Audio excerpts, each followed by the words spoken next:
ప్రతి ఒక్క ఇంటికి కరెంట్ ఇవ్వడం, ప్రతి ఒక్క ఇంటికి గ్యాస్ ఇవ్వడం. నేనే ఆ రోజు దీపం పెట్టాను. మా ఆడబిడ్డలు మర్చిపోయారు, అప్పుడప్పుడు మర్చిపోయే ఇబ్బందులు తెచ్చుకుంటున్నాం.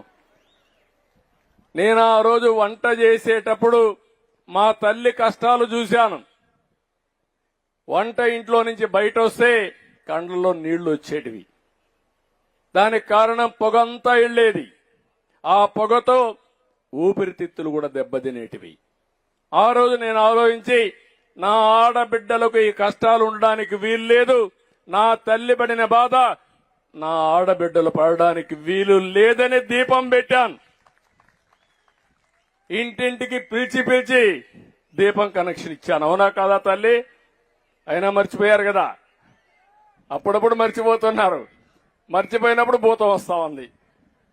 మళ్ళా ఆ భూతాన్ని వదిలించుకోవడానికి మళ్ళీ వస్తున్నాం. ఈ రోజు మళ్ళా హామీ ఇస్తున్నా, దీపావళి నుంచి రేట్లు పెరిగాయి కాబట్టి 3 గ్యాస్ సిలిండర్లు ఉచితంగా ఇచ్చే కార్యక్రమానికి శ్రీకారం చుడుతున్నాం.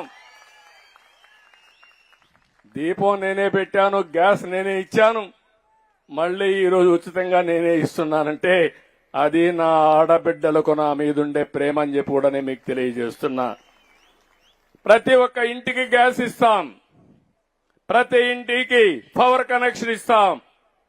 మార్చి 25 లోపల ఎక్కడన్నా మరుగుదొడ్లు వాడకపోతే మళ్ళా మరుగుదొడ్లు శాంక్షన్ చేస్తాం. కంపల్సరీగా విధిగా మరుగుదొడ్లు వాడే కార్యక్రమానికి మీరు శ్రీకారం చుట్టాలి. కమ్యూనిటీ మరుగుదొడ్లు మళ్ళా కట్టిస్తాం, ఉండేటి ప్రక్షాళన చేస్తాం. బయట పోయినప్పుడు ఎక్కడ కూడా ఆడబిడ్డలకు గాని ఎవరికి గాని మరుగుదొడ్డు లేదనకుండా ఈ కార్యక్రమానికి శ్రీకారం చుడతాం. 2027కి ప్రతి ఒక్క ఇంటికి మంచినీళ్లు ట్యాప్ ద్వారా ఇచ్చే కార్యక్రమానికి శ్రీకారం చుడతాం. ఇది తప్పకుండా జయప్రదం చేస్తాం. ఎన్నికల్లో చాలా స్పష్టంగా చెప్పాం, ఇంటింటికి మంచినీళ్లు ట్యాప్ ద్వారా ఇస్తామని, స్వచ్ఛమైన నీళ్లు ఇస్తామని చెప్పాం. దానికి కట్టుబడి ఉన్నాం.